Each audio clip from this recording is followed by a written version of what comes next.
Bismillahirrahmanirrahim. Assalamualaikum warahmatullahi wabarakatuh. Baiklah, saya akan sharing terkait dengan budgeting atau perencanaan keuangan ya. Dengan saya Bu Tri Sumarni. Oke, mengapa sih perawat itu harus tahu tentang anggaran? Mengapa sih perawat harus belajar tentang budgeting? Mengapa sih perawat harus belajar tentang perencanaan keuangan ya? Pada prinsipnya bukan hanya perawat, semua orang ya. Semua orang kan pada prinsipnya adalah dia akan melakukan sesuatu dengan efisien dan efektif. Sementaranya bedanya apa sih efisien dan efektif? Jadi di semua sistem manajemen di semua lini itu tujuannya, tujuan akhirnya ya pasti adalah agar efisien dan efektif. Efisien apa sih? Efisien ini adalah doing things right ya, melakukan sesuatu, dengan benar dan efektif doing right the thing maaf, jadi kalau ini doing things right itu, melakukan sesuatu dengan benar, ini melakukan sesuatu yang benar, ini adalah, efektif. Dengan benar sama yang benar, beda ya. Kalau dengan benar, efisien itu berarti sesuai SOP. Kalau efektif melakukan sesuatu, yang benar berarti tujuannya tercapai. Jadi kalau efisien, itu kalau bahasa ibu-ibu, bahasa emak-emak ini adalah, ini, hemat. Ya, bukan pelit ya, tapi hemat. Ini adalah efisien tadi karena melakukan sesuatu dengan benar. Contohnya efisien apa? Ya saya akan melakukan perawatan luka misalnya pada pasien yang nanahnya sedikit. Ya berarti saya akan sesuai SOP, kasane kudu 5, ya saya akan 5, gitu. Jadi efisien ya. Sementara efektif melakukan sesuatu yang benar. Dengan saya melakukan perawatan luka yang benar, berarti harapannya luka pasien itu akan sembuh, tidak malah jadi infeksi yang tambah lebar. Mudeng ya? Ini jadi bedanya efisien dan efektif. Jadi efisien itu contohnya kalau di rumah sakit nggak boros ya, perawatan luka ya kasarnya ora akeh banget. Nggak boros lah pada prinsipnya. Terus kalau efektif, ketika perawat melakukan perawatan luka, ya tujuannya tercapai. Luka jadi sembuh, tidak mengalami infeksi. Nah, kalau, laki-laki nih yang biasanya, tidak mikir efisien apa enggak, yang penting tujuannya, tercapai ya. Misalnya, dulu saat Putri, ngelatih, anak Putri minum DOT karena akan ditinggal kerja, ternyata nggak semua bayi itu mau minum DOT ya, mau minum ASI dengan media, DOT. Anak Putri termasuk yang susah ya, jadi ketika, dikasih DOT dia akan mengeluarkan DOT-nya seperti itu, terus otomatis ASINya pada keluar gitu ya. Kalau Putri kan pakai tisunya misalnya, oh tisu sekali elap, terus habis itu Putri lipat bagian yang kering dipakai lagi buat ngelap lagi gitu ya, itu kan berarti efisien. Efektif berarti ASINya tidak tumpah ke baju misalnya seperti itu. Tapi kalau suami Putri, laki-laki ya, dia nggak mikir efisien ya, tisu baru dipakai satu, lap, buang, pakai lagi, baru lagi, lap, buang, gitu. Jadi dia nggak mikir efisien, tapi yang penting tadi, dia mikirnya adalah, efektif. Itu beda perempuan dan, laki-laki. Tapi pada prinsipnya untuk manajemen, untuk anggaran, itu tujuannya adalah tadi, agar tidak boros tapi tujuannya, tercapai. Makanya kita sebagai calon perawat, ya dengan sebagai calon perawat kita perlu belajar tentang anggaran. Dan lebih dari itu, kenapa sih tahu anggaran? Harapannya ketika besok kalian sudah di rumah sakit, sudah bekerja, di klinik misalnya, ya, eee, terkait dengan keuangan ya, entah setiap keuangan, setiap aset, setiap, pengeluaran misalnya, itu adalah jadi tanggung jawab individu tadi, ya kayak misalnya, di Harapan Bangsa itu, ketika kita sudah pulang kerja, AC harus dimatikan, listrik harus dimatikan, nggak boleh berpikiran, "Oh nanti aja OB yang matiin." Enggak. Ketika saya nggak mematikan berarti akan semakin, boros, lebih ke bukan hanya masalah uang atau enggak, tapi, nanti pemanasan globalnya tambah nih, kayak gitu kan. Saya akan jadi orang yang ikut menyumbangkan, dunia ini jadi tambah panas, kan enggak banget, kayak gitu. Gitu ya, jadi harapannya dengan belajar ini kita ketika bekerja dimanapun ya asetnya perusahaan atau asetnya rumah sakit atau asetnya, klinik itu jadi tanggung jawab kita. Jadi nggak hanya asal pakai, tapi gimana caranya agar alat yang kita pakai itu, bertahan, nggak cepat rusak, ya karena kita jaga, seperti itu. Oke, konsep anggaran. Anggaran adalah rencana yang menggunakan data numerik untuk memprediksi data angka gitu ya, untuk memprediksi aktivitas organisasi dalam periode tertentu. Hasil penganggaran yang diinginkan adalah penggunaan sumber daya yang maksimal untuk memenuhi kebutuhan organisasi jangka panjang dan jangka pendek ya. Jadi kalau penganggaran itu prinsipnya ya, jadi ada di situ perencanaan, aku mau kira-kira butuh berapa, budget. Kalau sudah direncanakan berarti otomatis harus ada pengendalian, harus dimonitor ya, apakah sesuai dengan perencanaan atau tidak. Ya, dan nilai anggaran ini secara langsung berkaitan dengan, keakuratannya ya, artinya ketika saya semakin akurat dalam membuat rencana anggaran, maka, perusahaan saya, rumah sakit saya ini akan semakin efisien dalam, penggunaan sumber, daya. Ya, jadi karena anggaran ini suatu prediksi, suatu perencanaan, bukan suatu aturan ya. Kalau yang namanya rencana berarti bisa diubah. Jadi yang namanya rencana anggaran ini adalah, fleksibel ya. Fleksibel artinya bisa diubah-ubah, terus nanti dievaluasi yang tujuannya adalah untuk perbaikan.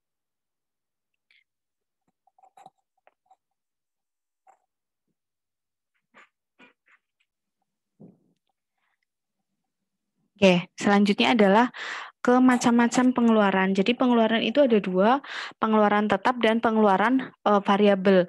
Kalau pengeluaran tetap berarti, jadi variasinya, tetap ya, dia tidak memiliki, variasi. Contoh pengeluaran tetap ini contohnya adalah, misalnya, bayar kredit, gedung, terus gaji para, karyawan gitu ya. Kalau variabel itu yang nggak mesti, yang mungkin akan, berubah ya. Contohnya adalah gaji untuk lembur, karena lembur itu kan nggak setiap hari, terus orang yang lembur juga jumlahnya nggak tentu 5 orang misalnya, ataupun biaya untuk persediaan kayak tadi misalnya, oh, 1 gulung nih untuk peruangan dalam 1 minggu misalnya, ternyata pasien yang DM-nya banyak, kan otomatis biaya untuk persediaan untuk bahan tadi berubah. Nah, itu disebut sebagai pengeluaran variabel karena nggak tetap ya.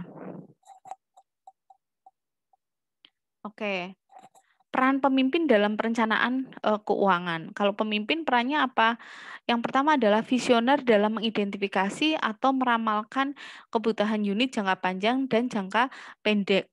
Karena memang pemimpin itu harus melihat, ke depan ya, harus melihat lebih, jauh ya. Misalnya kayak, selama pandemi ini, oh berarti kebutuhan terkait dengan IT, sistem informasi, kuota itu harus, dibanyakin misalnya. Jadi dia harus melihat ke depan. Kayak misalnya kita dulu awal-awal kuliah, dosen upload materi di Skalsa, selanjutnya sekarang kita lebih banyak interaksi dengan, Zoom gitu ya. Terus peran pemimpin yang kedua adalah mengetahui faktor politik, sosial, dan ekonomi yang mempengaruhi perencanaan keuangan dalam pelayanan kesehatan saat ini. Jelas ya politik, sosial, ekonomi itu, eee, ngaruh banget ya, kayak misalnya kemarin, kita presentasi, stase manajemen untuk profesi nurse, angka loss itu, angka, perawatan pasien ya, hari rawat pasien di rumah sakit kalau menurut Dipkes kan, maksimal itu 9 hari ya, 6 sampai 9 hari. Sementara rumah sakit karena kaitannya dengan BPJS, ya otomatis, 3 hari ya. Apakah 3 hari ini dianggap jadi nggak bagus? Kan nggak. Secara logika kan berarti pasien dirawat dengan cepat, ya berarti akan jadi lebih, bagus. Tapi jelas tadi anggaran tadi ya dipengaruhi oleh, banyak hal ya tadi, kaitannya politik, sosial, dan ekonomi. Terus peran pemimpin yang selanjutnya adalah menunjukkan fleksibilitas dalam menyusun tujuan fiskal tadi ya, karena anggaran itu bukan aturan, jadi dia masih bisa diiga-igu, fleksibel. Terus selanjutnya peran pemimpin adalah mengantisipasi, menyadari, dan secara kreatif menyelesaikan masalah keterbatasan anggaran. Ketika nantinya ada suatu masalah yang perencanaan nggak bisa dilakukan, ya otomatis pemimpin punya jalan keluar, punya banyak alternatif, dan secara kreatif ya memakai ide baru untuk mengatasi masalah keuangan. Selanjutnya adalah ke jenis-jenis anggaran.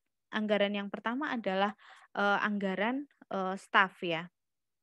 Anggaran staf ini meliputi waktu kerja aktual atau waktu produktif dan waktu organisasi membayar karyawan ketika tidak bekerja. Waktu tidak produktif meliputi ongkos tunjangan, orientasi karyawan baru, turnover karyawan itu keluar masuknya karyawan ya. Karena ketika misalnya saya keluar dari rumah sakit saya keluar kerja dari rumah sakit saya misal, otomatis kan rumah sakit butuh orang, orangnya harus dites dulu, diwawancara dulu dan itu butuh anggaran juga.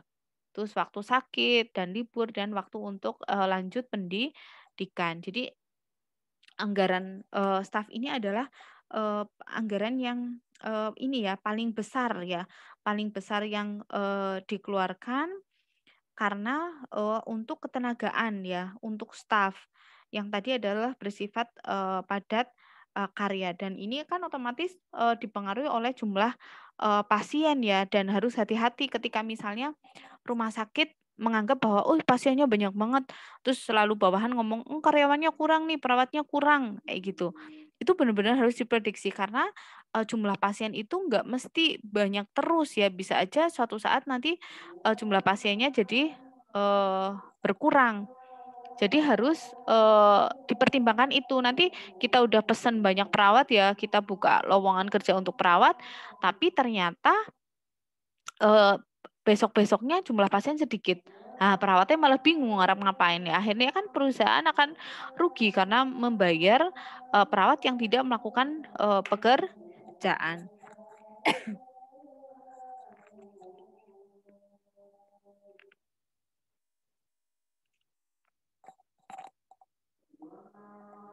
Oke.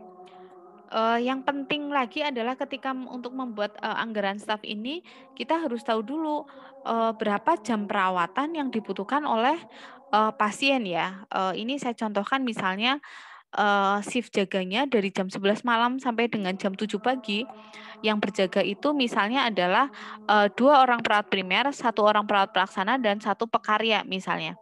Ini masing-masing jam kerjanya 8 jam karena tadi dari jam 11 malam sampai jam 7 pagi.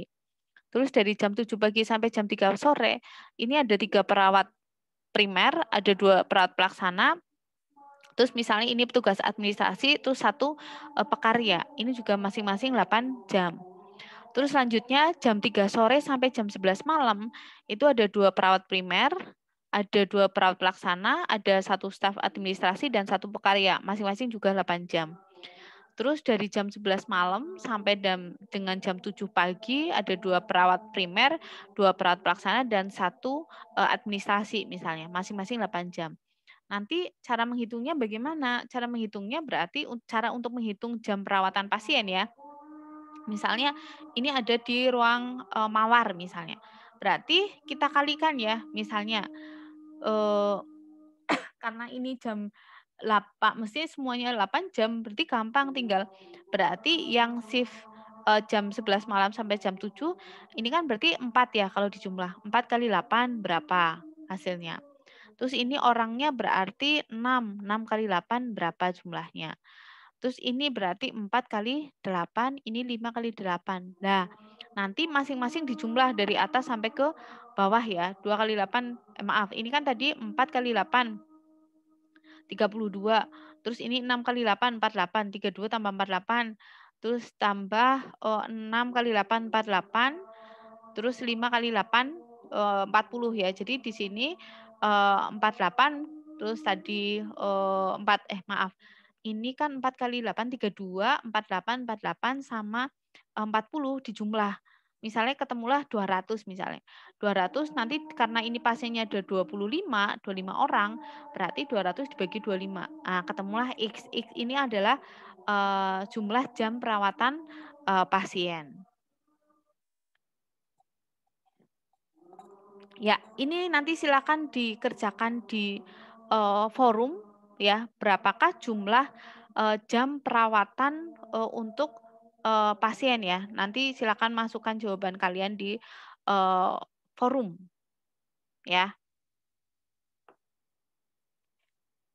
Terkait dengan ini tadi saya ulangi ya caranya, ini jumlah ini orang yang bekerja kali jamnya ya, nanti dijumlah totalnya. Nah ini karena, jamnya berbeda berarti nanti kalian kalikan satu per satu. Misalnya ini 4 kali 12 ya kan, terus 1 kali 12, 1 kali 5 terus dijumlah. Terus ini juga sama, hal yang sama, terus nanti dijumlah total jamnya, terus ini kan pasiennya 25 dibagi 25. Oke, tadi yang pertama adalah anggaran staf, anggaran untuk ketenagaan ya. Terus selanjutnya adalah anggaran operasional. Anggaran operasional merefleksikan pengeluaran yang berubah sebagai respon terhadap volume pelayanan. Anggaran ini meliputi pengeluaran harian ya, namanya saja operasional ya, operasional untuk aktivitas harian. Contohnya apa sih? Ya untuk pengeluaran harian siapa? Ada biaya listrik, ya kan? Ada pengadaan bahan medis, alat-alat medis gitu ya. Ini adalah anggaran biaya operasional.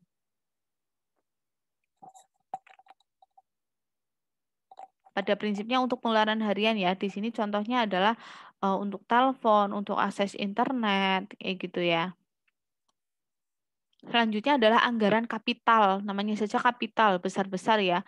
Dialokasikan untuk membeli gedung atau peralatan berat yang memiliki masa pakai panjang ya. Jadi kalau anggaran kapital yang gede-gede ya. Jadi kayak misalnya alat-alat medis yang besar, misalnya alat CT scan, alat MRI, yang tadi ya kan untuk jangka panjang ya.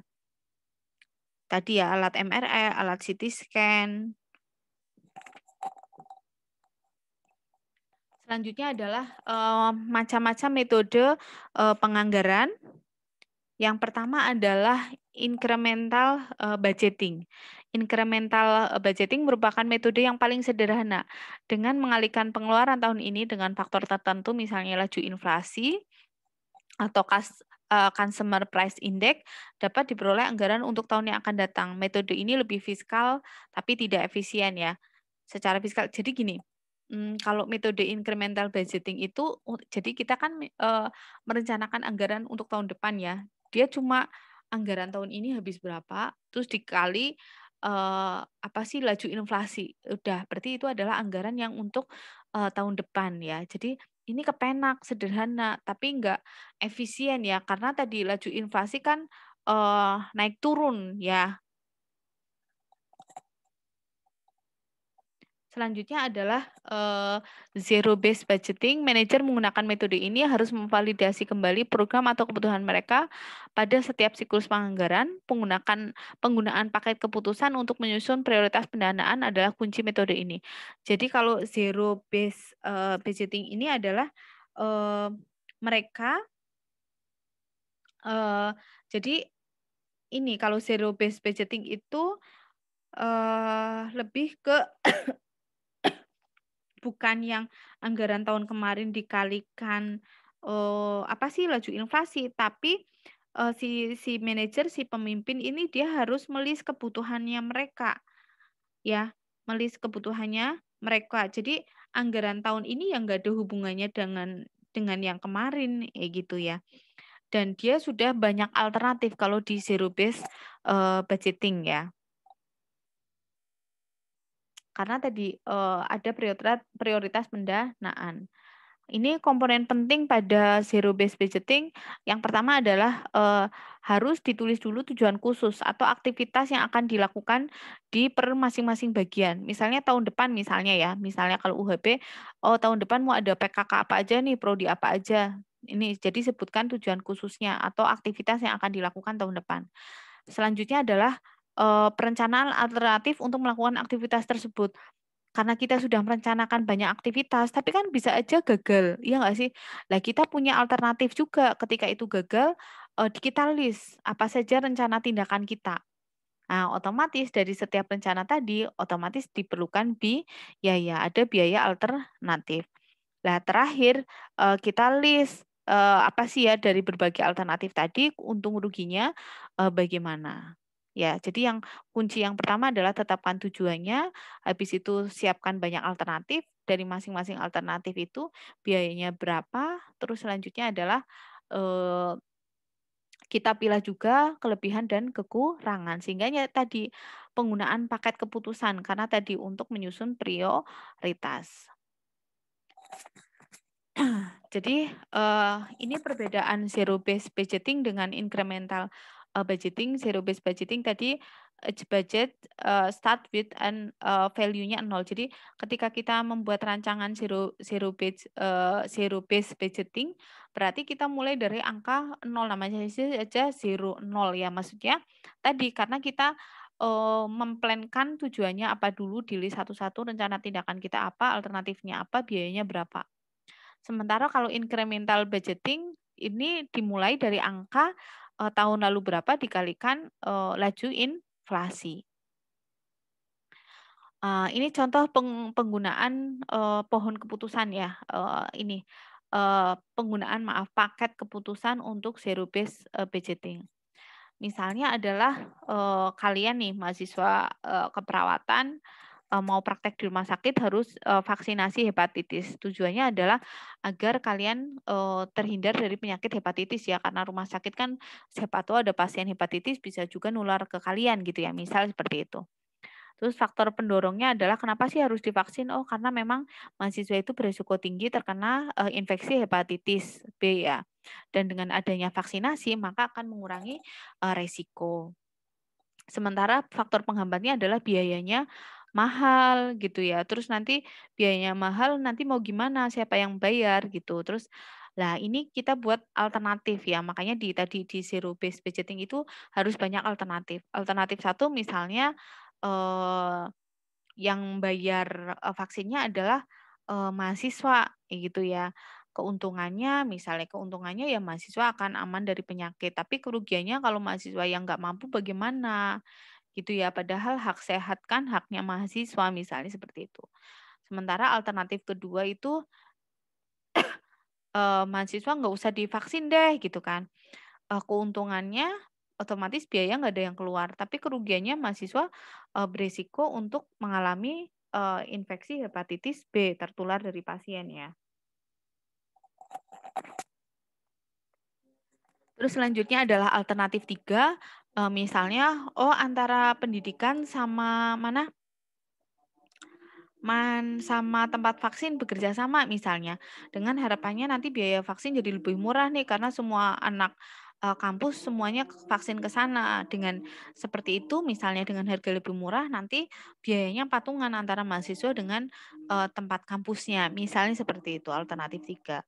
Nanti keuntungannya apa? Keuntungannya nanti mahasiswa jadi aman, nggak terkena infeksi hepatitis.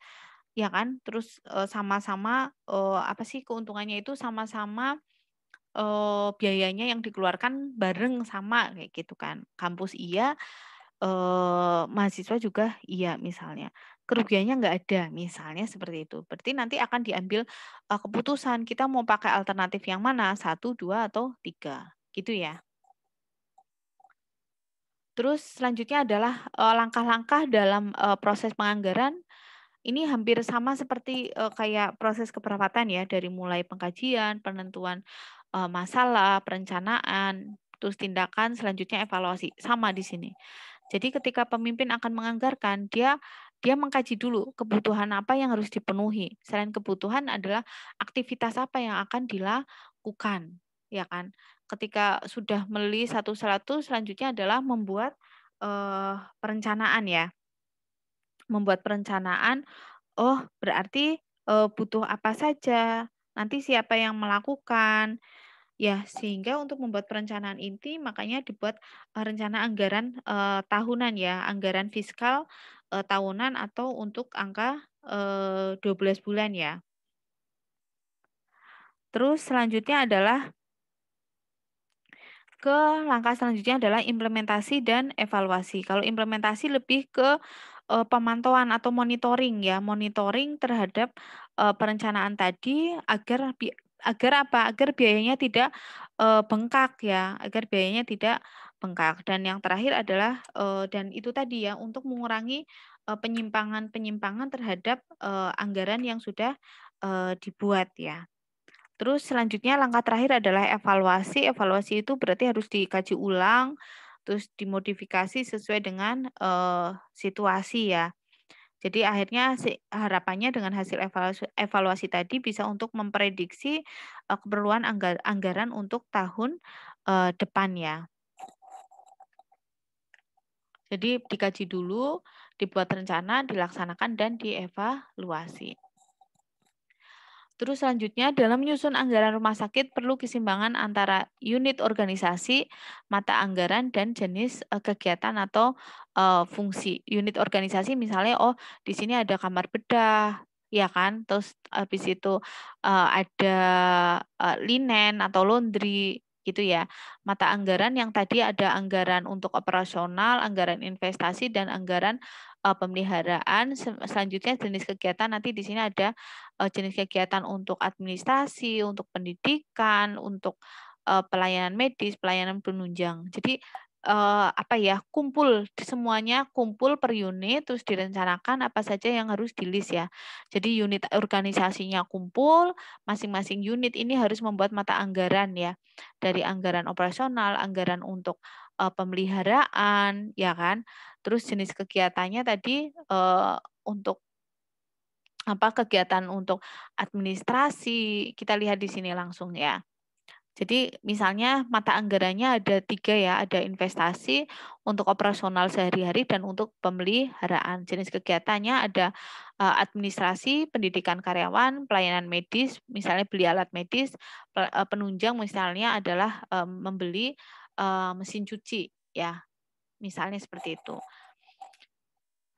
Untuk operasional, untuk administrasi berarti untuk gaji, ya kan, pelayanan medis beli obatnya, pelayanan penunjang beli, bahan makanannya. Sementara untuk pemeliharaan, mata anggaran untuk pemeliharaan, itu ada untuk pembelian komputer, pemeliharaan yang tadi sudah kita beli ya, pemeliharaan alat-alat medis, dan pemeliharaan misalnya adalah, mesin cuci, laundry ya. Jadi yang diperhatikan per unit, mata anggarannya apa, jenis kegiatannya apa. Ada administrasi, pelayanan medik, sama pelayanan penunjang. Oke, ini tadi langkah-langkah dalam penganggaran sama ya, yang tadi yang pengkajian sampai dengan evaluasi. Oke, silakan ini tugas 2 abaikan aja. Berarti, nanti, pertanyaan tugas tadi jawabannya adalah di, forum, begitu ya?